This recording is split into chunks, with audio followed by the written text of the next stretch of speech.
Bonjour à tous et bienvenue dans 6388, l'émission qui fait le tour de la création de jeux de société. Je suis Zéphiriel et je suis bien sûr accompagné du fabuleux Théo Rivière. Bonjour à toi, comment vas-tu ? Salut, je vais très bien. Enfin, cet épisode qu'on tease depuis le premier épisode. Et toi, tu vas bien ? Oui, je te remercie très très bien. Je suis très content d'arriver sur cet épisode, mais je dis ça à chaque fois. Mais là, pour le coup, effectivement, comme tu le disais, on le tease depuis un petit moment. On arrive sur l'émission numéro 6 qui va être très exactement ce qu'on voulait, le contrat. Qu'est-ce qui se passe lors de la rencontre vraiment avec son éditeur, qui va devenir son éditeur, il va devenir je pense, le partenaire le plus important de la création du jeu. Je récapitule rapidement. On a une idée de proto, on a fait un proto, on l'a fait tester, on l'a amené en festival, on s'est dit que c'était bon, on l'a présenté à des éditeurs, on a démarché des éditeurs. On a un éditeur qui a dit « Ok, je suis chaud, on se rend compte, on parle du contrat. » Boum, on y est. Comment ça se passe ? Grosso modo, en fait, je vais te laisser la parole. Voilà, on a notre éditeur, on est à notre première rencontre contrat. Alors, tu me disais dans un épisode que moi, j'imaginais vraiment la rencontre un peu formelle dans un bureau et toi, tu me disais non, ça se fait au coin d'un bar, dans un festival avec un verre de bière. C'est à peu près ça ? Ouais, c'est à peu près ça. Souvent, moi, je signe énormément soit sur des gestionnaires de signatures en ligne, soit en signant et en renvoyant le contrat. Des fois, Là, j'ai signé un contrat il n'y a pas longtemps, on a fait le petit tour de la poste. J'ai un co-auteur, donc l'éditeur m'a envoyé le contrat signé. Je l'ai signé en 3 exemplaires. Je l'ai renvoyé à mon co-auteur, qui l'a signé, qu'on a renvoyé un mois à l'éditeur, et ça a fait le petit tour comme ça, en espérant que rien ne se passerait mal avec la poste, et rien ne s'est passé mal. Mais c'est rare qu'on se retrouve physiquement pour signer le contrat exprès. D'accord, ok, donc tout se fait à distance. Comment, alors avant d'arriver à la signature du contrat, j'imagine que tu reçois un draft du contrat. Tout à fait. Qui va reprendre toutes les bonnes dimensions légales qu'il faut. À quoi faut s'attendre en fait avant même de recevoir le draft ? J'imagine qu'on commence à parler des choses qui fâchent un tout petit peu, les droits d'auteur, les avances, les acomptes d'avance, ce genre de choses, le nombre d'exemplaires du jeu, tout ça, ça se voit en amont, j'imagine. Ça peut arriver, ouais, effectivement, qu'on en discute, mais c'est vrai que ponctuellement, tu découvres aussi le pourcentage, l'avance, ce genre de choses, directement dans le premier draft. Parce que, tu vois, si je devais résumer une discussion pas commune, parce que c'est pas commun quand même de signer un contrat et ça m'arrive pas toutes les semaines, malheureusement. Mais souvent, ça va ressembler à tu discutes un peu avec l'éditeur, il te fait des retours mécaniques, tu fais un peu ton développement qu'on a déjà évoqué, il y a un peu des allers-retours et une discussion qui se crée. Puis à un moment, tu reçois le mail qui te fait faire oui devant ton ordinateur, qui est celui qui te dit genre on a refait une réunion éditoriale et ouais, en fait on va faire le jeu parce qu'il nous plaît vraiment bien, ou on s'est repenché dessus et allez, c'est parti, on va le faire. Et généralement, toi tu réponds un truc genre trop bien, je suis trop content de bosser avec vous, ça va être génial. Et le mail d'après, t'as un premier draft de contrat pour que tu puisses en discuter à partir de là. Ah oui, d'accord, donc on rentre vraiment direct dans le vif. Je pensais qu'il y aurait une première itération du ok, on va bosser ensemble, je te propose grosso modo les conditions suivantes, tant de trucs, tant de boîtes, tant de machins, il sortirait à telle date et tout machin, est-ce que t'es ok ? Et ensuite on envoie le draft. Mais là, c'est vraiment, on passe à la vitesse rapide, quoi. Ouais, c'est un peu toutes ces considérations-là, elles sont un peu directement dans ton draft et c'est là où tu les découvres et que tu les discutes. En fait, c'est vrai que l'éditeur pourrait presque faire un mail en fait avec juste ces infos-là parce qu'à ce moment-là, c'est le seul truc qui t'intéresse vraiment avant de rentrer dans les petits détails du contrat. Mais souvent, tu les découvres à la lecture et j'avoue que moi, quand je reçois le premier draft, le premier truc que je fais, c'est je scrolle jusqu'à la page qui parle de la rémunération, des nombres d'exemplaires, etc. Je regarde tout ça, je zappe les autres clauses et c'est le premier truc que je regarde pour voir si on est sur un terrain d'entente d'ores et déjà ou pas encore. Ok, passons tout de suite à cette phase-là, parce qu'en vrai, on a tous les deux envie d'en parler. Enfin, moi, en tout cas, j'ai envie d'en parler très rapidement, et j'ai pas envie de me faire patienter plus que ça.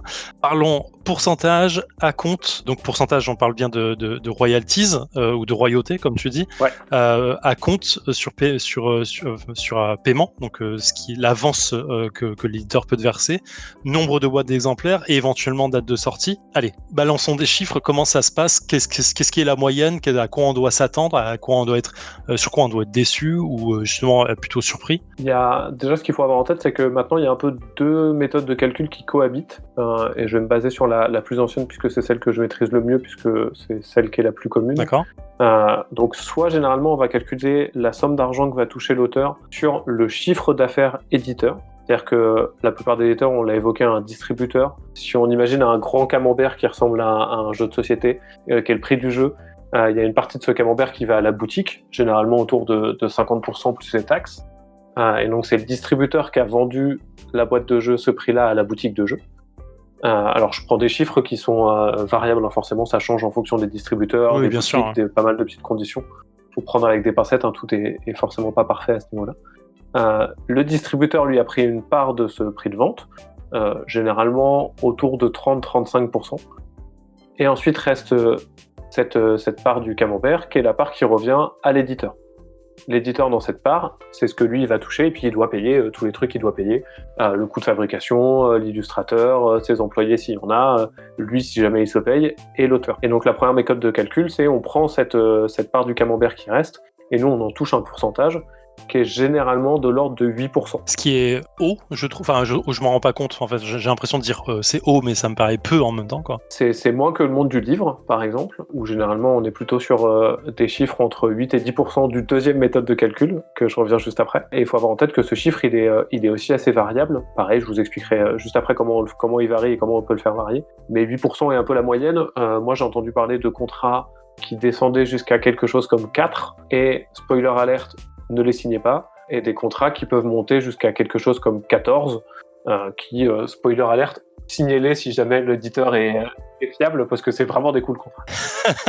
Donc ça, c'est la première méthode de calcul. La deuxième, qui a tendance à se démocratiser maintenant, c'est une méthode de calcul qui se base plutôt sur le prix public hors taxe, qu'on appelle le PPHT, qui est en gros le prix de vente du jeu moins les taxes, en fait, donc qui est plus facile à visualiser. Dans ce cas-là, on touche un pourcentage qui est forcément plus faible, où là, j'ai pas parfaitement les chiffres, mais on va dire que c'est entre 3,2 et 4% du prix du jeu final en boutique, en fait. La première méthode de calcul, je la connaissais pas du tout, et je suis même assez intéressé et interloqué. On a un meilleur pourcentage, mais sur un prix qui est plus bas parce que le camembert est forcément plus petit, donc le prix de vente est forcément plus petit. Ok. Et le deuxième me paraît le plus logique aujourd'hui, mais parce que j'en ai l'habitude effectivement dans le côté bouquin en fait du truc, c'est là où ça me paraît plus logique. L'avantage de la méthode de calcul sur le CA éditeur, c'est que contrairement au monde du livre, on n'a pas de prix fixe fixé par la loi.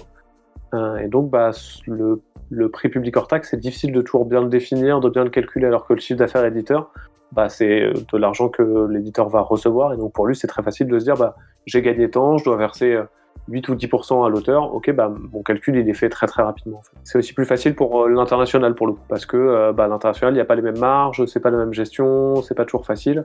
Donc là, c'est facile. Pareil, l'éditeur, il va toucher de l'argent de son distributeur international, et puis à partir de là, il va pouvoir faire le calcul très facilement. D'accord. Il y a un pourcentage différent suivant les pays, suivant l'international, ou pas du tout? Alors ça, c'est un des points qu'il faut éventuellement surveiller dans le contrat, c'est est-ce que quand tu signes ton jeu avec l'éditeur, tu lui donnes les droits pour le monde entier ou pas? Typiquement, moi, c'est ce que j'ai tendance à faire parce que je suis un peu flemmard, mais parfois, ça vaut le coup de se dire, je donne les droits à un éditeur que pour un territoire donné. Alors la plupart des éditeurs ont envie d'avoir le monde entier, donc c'est des fois un point de négociation à faire, mais c'est tout à fait possible de splitter les différents droits.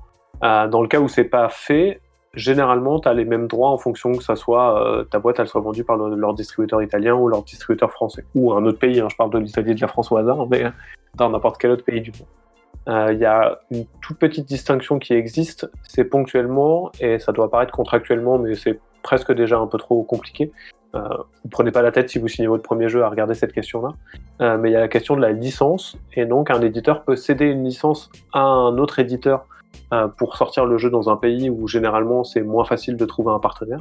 Et à ce moment-là, le pourcentage est calculé différemment, puisque c'est un peu comme si l'éditeur devenait l'auteur et qui cédait le jeu à un autre éditeur qui peut à ce moment-là le changer pas mal et le refaire un peu différemment. Là, ça devient logique. Il faut aussi se dire, je reviens sur le côté zone territoriale, que c'est un point de levier de négociation assez intéressant, parce qu'effectivement, il faut se dire que si on donne plus de territoire à notre éditeur pour vendre le jeu, c'est un peu en sa faveur, parce qu'il aura plus de parts de marché quelque part, et du coup il faut essayer de le faire tourner en sa faveur là-dessus, parce que même si c'est plus difficile, on peut éventuellement trouver un éditeur aux États-Unis ou autre de ça, si on sait que son jeu peut marcher là-bas, par exemple. Tout à fait. Comme tu le disais, si on est flemmard, autant laisser faire l'éditeur, mais il faut pas perdre de vue que c'est un point de levier un levier super intéressant en termes de négociation. Les acomptes, comment ça fonctionne? Tu parlais dans l'épisode d'avant que toi, tu n'acceptais plus forcément un contrat sans acompte ou au moins une petite partie d'acompte. À quoi on doit s'attendre? Alors, pas forcément en donnant des chiffres concrets, mais dans l'idée. Je peux donner des chiffres, ça me choque pas trop de le faire parce que c'est assez commun comme encore une fois, on en a un peu parlé, mais il y a cette espèce de solidarité entre auteurs. Généralement, on en parle. Ça me choque pas d'en parler parce que vous allez voir, c'est tellement variable que ces chiffres n'ont pas forcément de sens. D'accord. L'idée de l'acompte, c'est de l'argent qu'on touche directement à la signature du contrat. Ponctuellement, elle peut être splittée en 2 périodes. Je sais que j'ai signé des contrats où j'ai touché un acompte à la signature et un acompte soit à la remise finale du prototype. On a fini le développement, tout est fini et je retouche un petit acompte. Soit voire même à la sortie du jeu, je crois avoir vu passer ça, que j'ai pas signé d'ailleurs pour le coup, mais ça peut exister aussi. L'idée étant que c'est de l'argent qu'on va toucher donc directement et qui ne dépend pas de la sortie et des ventes du jeu, dans un premier temps. Quoi qu'il se passe, j'ai signé mon contrat, j'ai touché mon acompte, et ça c'est important de le vérifier. Si mon jeu ne sort pas, ou s'il sort pas à la date prévue, si pour une raison X ou Y, il se passe quelque chose, c'est de l'argent que j'ai de toute façon acquis et qui est pour moi quoi qu'il arrive. Il peut y avoir des clauses qui dit que si tu rends pas le proto à une certaine date, enfin parler de manuscrit final parce que c'est comme ça dans l'édition, mais dans l'édition de bouquin en tout cas, à une certaine date, en fait on peut te redemander la compte qui a été versée parce que t'as pas respecté ta part du truc. Et attention aussi là-dessus à pas se faire avoir sur ce genre de choses. Ouais, faut faire gaffe un peu à ça. Et après c'est quelque chose qui est important pour moi parce que c'est un bon moyen de sceller un contrat en fait. C'est aussi un moyen de payer mon loyer, donc c'est aussi un peu important. Oui. Mais c'est un bon moyen de sceller un contrat, de se dire j'ai touché un peu d'argent, puisque j'ai toujours pas révélé les sommes, mais c'est généralement pas beaucoup d'argent, mais j'ai touché de l'argent, l'éditeur il est un peu engagé, je sais qu'il va signer mon jeu, qu'il a signé mon jeu et qu'il va sûrement le faire d'ici pas trop longtemps. D'accord. Je le teasais un peu, du coup cette somme elle est très variable, elle est aussi à négocier et elle dépend, mais moi j'ai signé des contrats, et j'ai vu des contrats où l'acompte pouvait être entre, allez on va dire, je crois que j'ai signé un contrat avec 100 € d'acompte, dans un cas assez spécifique où le jeu allait sortir dans les 6 mois, c'était un éditeur que je connaissais bien et j'avais pas de souci à avoir un petit acompte pour le coup, parce que c'était un petit éditeur. J'ai entendu parler, alors pas moi, hein, mais d'acomptes qui pouvaient monter jusqu'à 8-10 000 € parce que plusieurs éditeurs s'étaient battus et que c'était un très gros éditeur qui avait vraiment envie de le faire. Je pense qu'aujourd'hui, la norme, elle est plutôt entre 500 et 1000 €. Ce qui est relativement moyen, j'ai envie de dire, mais je me rends pas compte effectivement des sommes qu'on touche après, suivant les ventes, sur les gros cartons ou sur des ventes complètement normales. À préciser que l'acompte, on parle réellement d'acompte, c'est-à-dire que le pourcentage en amont dont on a parlé, de 4, 8, 10% là, ne sera versé à l'auteur que lorsqu'on atteindra ce chiffre-là en acompte. Ouais, tout à fait. L'idée, c'est que c'est exactement ça.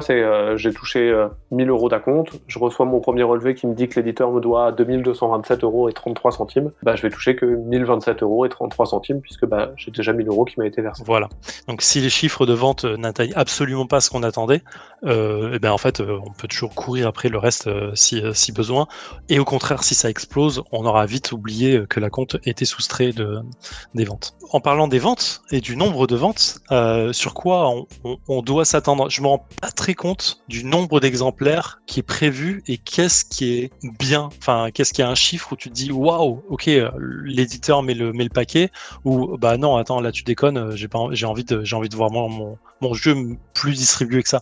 C'est quoi? C'est 3000, 4000, 6000, 10 000, 100 000? J'ai l'impression que les gros chiffres, en fait, on les voit très très peu. Il y a un vrai truc, c'est qu'il y a eu un léger changement par rapport à moi quand je suis arrivé dans le milieu il y a 6 ans maintenant. C'est maintenant les gros sont très gros et les petits sont plus petits. C'est-à-dire qu'on m'avait appris un peu des chiffres en me disant tiens, là on est un peu content, là c'est un succès, là c'est vraiment chouette, là c'est super.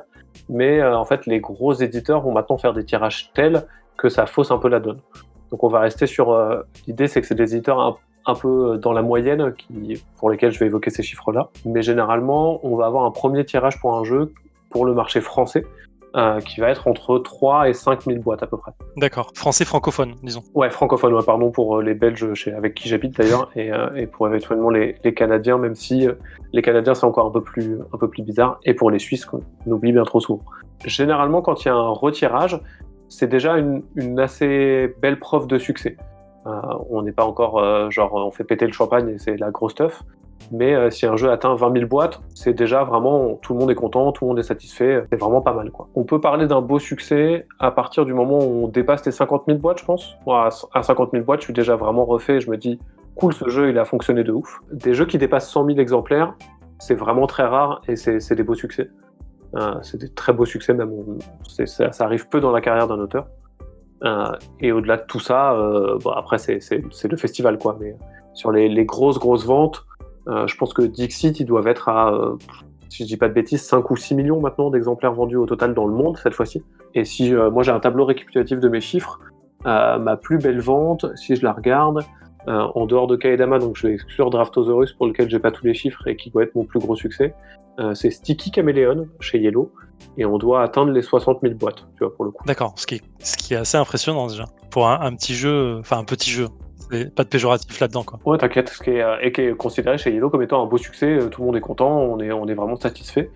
Mais si je regarde un jeu qui a un résultat plus, je sais pas, plus modeste, Shinobi Wata, qui était mon premier jeu, qui est out of print maintenant, il est plus imprimé, on l'a plus, on en a vendu 7500, et on était pas satisfait dans le sens où, alors dans le monde, hein, encore une fois, pas satisfait dans le sens où ça n'a pas justifié de refaire un nouveau tirage, le jeu n'existe plus, on n'a pas continué.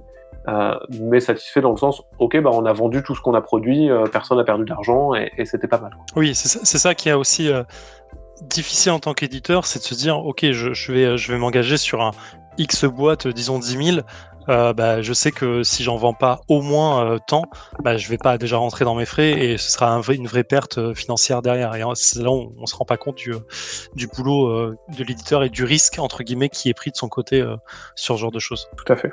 Mais du coup, c'est un peu difficile d'estimer le nombre de boîtes qu'on doit s'attendre, parce que chez des gros éditeurs, il y a des éditeurs qui aujourd'hui peuvent tirer une boîte à 50 ou 80 000 exemplaires sur le premier tirage, parce qu'ils ont des partenariats dans le monde un peu partout, qui sont déjà calés, etc. D'accord. Donc c'est des fois un peu difficile de comparer, et c'est vrai que moi, quand je suis passé de chez Yellow à chez Repoprod, les chiffres n'étaient pas exactement les mêmes, donc le moment où on était satisfait, le moment où on parlait d'un succès n'était pas sur les mêmes échelles de valeur. Et j'imagine pour des encore plus petits éditeurs que Yellow, qui est déjà plutôt un assez gros, des fois on n'imagine pas les mêmes valeurs. Est-ce qu'on a des leviers en tant qu'auteur et sur la négociation du contrat, sur tout ce qui va être la date de sortie du jeu par exemple, ou est-ce que c'est trop vu en amont en disant de la part de l'éditeur avant la signature, avant même de dire que c'est ok, en disant si je prends ton jeu, ce sera pas avant telle date, ou est-ce que tu peux essayer de l'accélérer au contrat? Non, tu as tout à fait raison, c'est un truc qui est même primordial pour moi dans un contrat, c'est qu'il y ait une date de fin du contrat si le jeu ne sort pas. C'est-à-dire que c'est important de discuter de la date de sortie avant de signer, et c'est important qu'il y ait une espèce de date un peu bumper qui permet de se sortir d'une situation inconfortable où l'éditeur ne veut plus ou ne peut plus sortir le jeu et le repousse indéfiniment, qui m'est jamais arrivé, mais il y a beaucoup d'histoires qui sont arrivées dans cet acabit. Donc il y a un vrai truc de... L'idée, c'est de pas être psychorigide, quoi. On met pas dans le contrat le jeu sortira le 27 août 2021 et si jamais c'est pas cette date, c'est mort. Donc il y a souvent un delta de 6-8 mois dans lequel c'est acceptable, parce que les jeux sont régulièrement repoussés, et c'est pas parce un jeu va dépasser sa date de sortie par rapport au contrat que j'ai signé que je vais appeler l'éditeur pour lui dire on arrête tout, c'est horrible.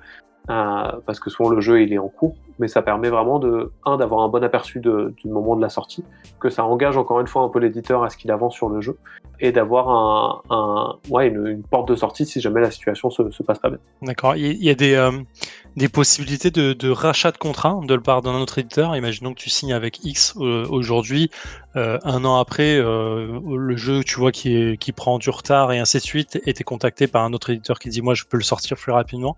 Est-ce qu'il y a des méthodes il y a des méthodes, mais est-ce que ça se fait de racheter par l'éditeur Y le contrat en disant ok, finalement on le revend? Ça va plus passer par l'auteur, je pense. Le seul moment où nous on a vécu ça une fois avec un jeu qui devait sortir chez un éditeur et qui a pas pu le sortir pour tout un tas de raisons, et en fait on a en bonne intelligence envoyé un message à l'éditeur premier lui disant écoute, nous on voit bien que le jeu il va pas sortir, normalement le contrat il doit s'arrêter dans un an, et en fait nous ça nous embête, est-ce qu'on peut récupérer nos droits et casser le contrat tout de suite? Et en plus on voit qu'il y a d'autres éditeurs qui pourraient être intéressés.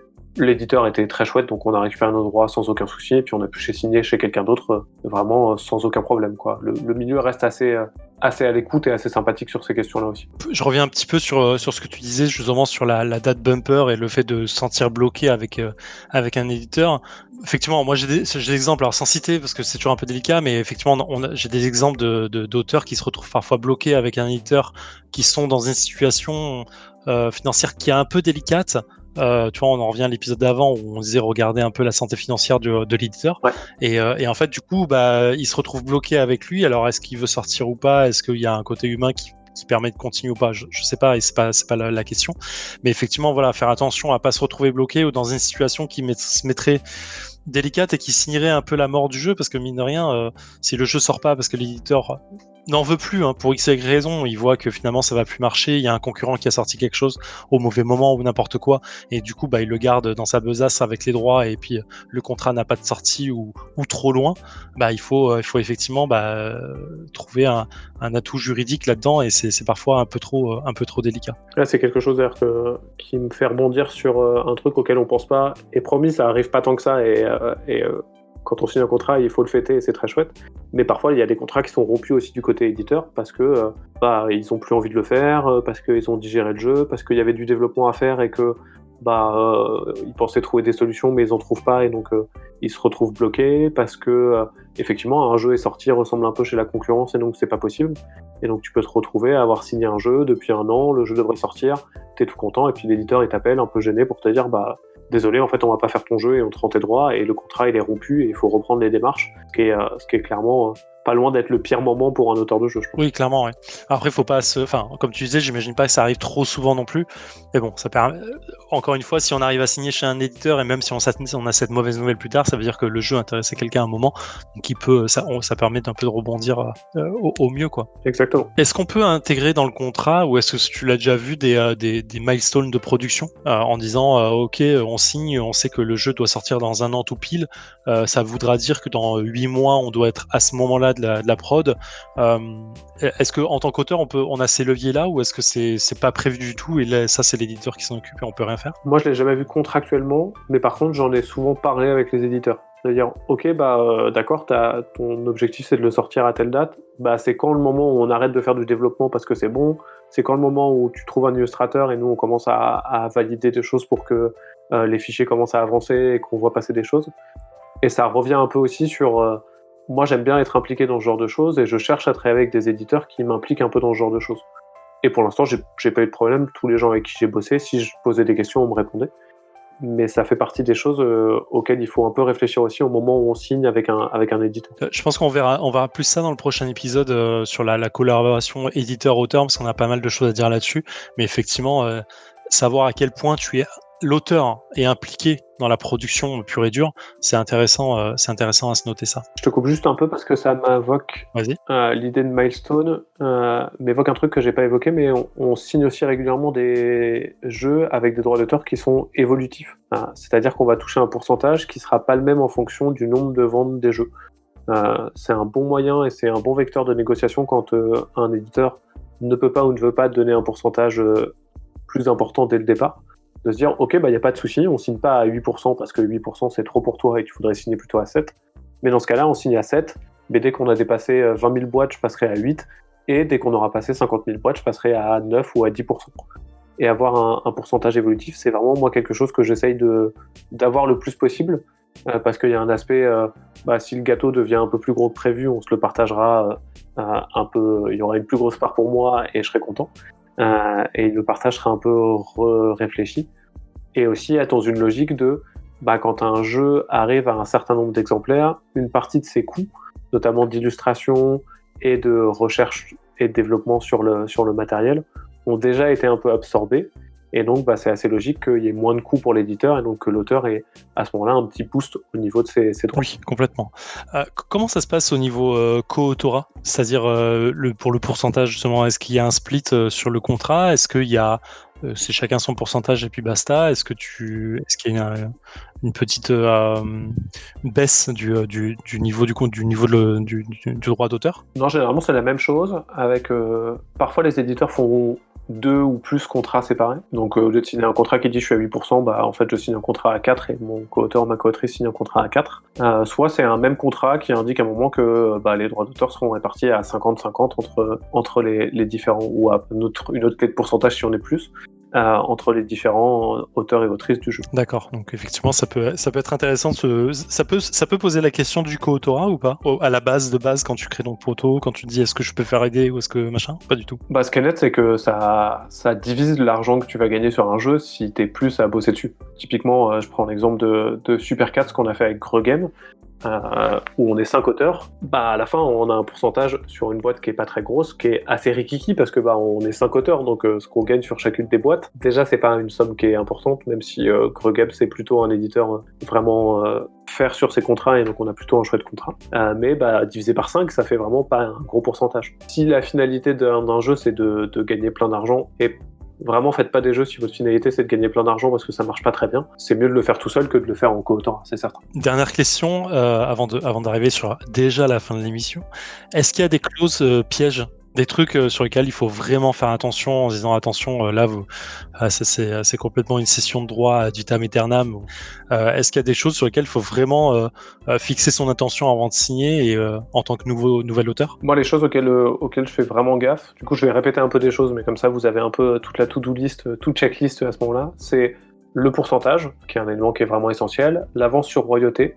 Moi, je fais attention parce que c'est important pour moi, c'est pas le cas pour tout le monde, mais au nombre d'exemplaires d'auteurs offerts. C'est-à-dire qu'en tant qu'auteur, on va recevoir des boîtes de son jeu au moment de la sortie. Et ça, c'est un chiffre qui peut un peu différer. Moi, je sais que j'aime bien en avoir plutôt pas mal pour pouvoir en offrir à mes co-auteurs, aux copains, à ma famille. Et donc ça, c'est un truc que je fais attention dans les contrats. La date de sortie, les différents territoires, et également un truc qu'on oublie un peu, qui est le split éventuel des droits numériques. De plus en plus, les jeux ils sont adaptés en jeux vidéo, soit sur des applis, soit sur des plateformes type Board Game Arena.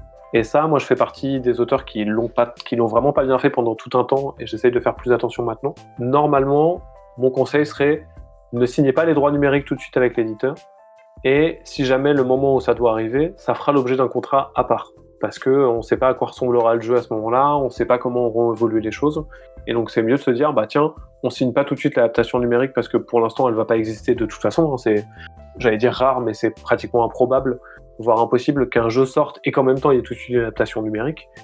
Mais le moment où ça arrivera, ça sera mieux de reavoir un contrat, de rediscuter à ce moment-là. Parce que ça sera très différent. Il y aura un recul sur le jeu, on aura une meilleure idée du marché et du reste, et savoir, c'est avoir un côté, et surtout s'il y a une demande de le porter en jeu vidéo, enfin en adaptation numérique, ça veut dire que le jeu a une vraie mise en avant. Donc c'est un levier à mettre de son côté, quoi. Tout à fait. Et après, les deux autres choses que je répète assez régulièrement, sans forcément toujours les appliquer de mon côté, mais c'est pas grave. La première, c'est un éditeur, il vous rend jamais un service en vous proposant d'éditer votre jeu et en signant votre contrat. C'est une belle relation, à la fin on est copains, ça se passe bien et c'est super chouette, mais ils le font jamais en se disant « Ah tiens, je vais faire un cadeau à Théo et je vais signer son jeu ». Je les remercie quand même, et c'est toujours un beau truc, et on est très content quand on signe le contrat et c'est la fête, mais c'est vraiment pas un cadeau, donc vous n'êtes pas dans une position de faiblesse où il faut s'écraser parce que l'éditeur édite votre jeu. Il y a vraiment ce côté de il l'édite parce qu'il pense que ça va marcher, ils pensent que eux ils vont aussi gagner de l'argent et que leur entreprise leur maison d'édition va gagner de l'argent et va fonctionner grâce à ça. Mais vraiment c'est pas un cadeau, donc il faut des fois sortir un peu de cette position de presque soumission de l'auteur qui dit oh, merci beaucoup et oui je peux signer à n'importe quel taux et dans n'importe quelle condition parce que vous m'offrez quelque chose. Non vraiment c'est pas le cas. Donc faut vraiment faire attention à ça. Et la deuxième qui est plus positive, c'est si vous signez avec un éditeur qui est un peu établi sur le marché. Je peux pas parler au nom des nouveaux éditeurs parce que forcément s'ils sont nouveaux je les connais pas forcément, mais globalement personne essaiera de vous la mettre à l'envers. C'est important de lire le contrat, de faire attention, éventuellement de demander à d'autres auteurs plus installés. Moi je sais que ponctuellement je reçois des contrats par mail de jeunes auteurs qui veulent que je vérifie si tout est bien, et souvent tout est bien parce que la plupart des éditeurs ils sont vraiment réglo. Donc faites attention à ce que vous signez pas n'importe quoi, mais si vous signez avec quelqu'un qui a déjà sorti plusieurs jeux, m'est avis que vraiment il essaiera pas de vous la mettre à l'envers et que son contrat il sera parfaitement réglo et que vous pouvez y aller, quoi. Oui, comme tu l'as dit, c'est quand même un petit milieu, les gens se parlent entre eux, donc s'il y en a un qui se fait un peu avoir par un éditeur, ça va vite faire le tour et du coup ça peut porter préjudice derrière, quoi. Tout à fait, et puis les gens sont gentils aussi, quoi. Donc il y a vraiment ce côté de, à la fin, comme c'est une belle relation de confiance qui se tisse, on le voit parce qu'aussi les auteurs re-signent souvent avec les mêmes éditeurs, pour que cette relation elle existe, il faut qu'elle se passe bien dès le début. Je reviens juste sur ce que tu disais sur la relation auteur-éditeur et c'est pas un cadeau de l'éditeur que d'éditer un jeu. C'est vrai que c'est super important et je me permets d'insister dessus. C'est-à-dire que si on a un contrat de partenariat, on est sur la même ligne hiérarchique. Si à un moment on se sent soumis par une hiérarchie de quelqu'un, c'est qu'on est employé par lui et du coup c'est plus un contrat d'édition, ça devient un contrat de travail et là c'est plus du tout la même chose. Donc il faut faire attention à ça. Et effectivement, il faut être un peu fier de ce qu'on fait, il faut garder les pieds sur terre, mais il faut être quand même fier de ce qu'on amène. C'est pas du tout à l'éditeur de dicter tout. C'est même un peu parfois le contraire. On connaît son produit, on connaît son jeu, on sait ce qu'on veut. Donc c'est parfois aussi à l'auteur de s'imposer et c'est pas facile, mais il faut, je pense, parfois savoir s'imposer et dire bah non, c'est comme ça que ça doit fonctionner, et c'est comme ça qu'on va avancer parce qu'on avance ensemble. Et effectivement, il faut savoir tisser cette relation très tôt et la mettre sur un pied d'égalité, comme tu le disais. Je vais pas faire un résumé de l'émission ici parce que tu l'as très bien fait toi-même et je te remercie. Je pense que tu l'as mieux fait que ce que j'aurais pu faire. Donc on arrive sur la fin de cette émission, comme vous l'aurez deviné. Prochaine édition, prochain sujet, on en a aussi parlé là, ça va être la collaboration éditeur-auteur, c'est-à-dire qu'on a signé notre contrat, tout est OK, la compte est versée ou pas suivant les détails prévus au contrat, mais là on va rentrer un petit peu dans la production, savoir comment est produit le jeu en accord avec l'auteur, comment on remet la boîte finale, le manuscrit final, et comment ça évolue jusque-là, et surtout ça s'arrête pas là, ça s'arrête pas à la date de sortie. Il y a encore plein de choses à voir après la date de sortie sur la relation éditeur-auteur, sur laquelle on va pouvoir discuter des heures et des heures. À fond. Et clairement, là, sur le contrat, c'est aussi un gros bébé. Donc, on a abordé plein de choses dans ce long épisode. Et pourtant, on n'a pas tout dit. Donc, comme d'habitude, si vous avez des questions, n'hésitez pas à nous mettre un message et on y tâchera d'y répondre. Soit dans peut-être une émission spéciale questions, si jamais on en a plein. Soit moi par MP sur Twitter, avec grand plaisir. Oh, il fait même les... Oh, t'es parfait. Tu clôtures très bien. Je te remercie. Ok, on se retrouve le mois prochain. N'hésitez pas, encore une fois, à nous dire ce que vous pensez de l'émission, s'il y a des choses qu'on a loupées ou vous avez des questions particulières, comme l'a très bien dit Théo. Je te remercie encore une fois de ta disponibilité, ta bonne humeur. Avec grand plaisir, merci à toi et puis à très bientôt. Allez, ciao, jouez bien, éclatez-vous. Ciao.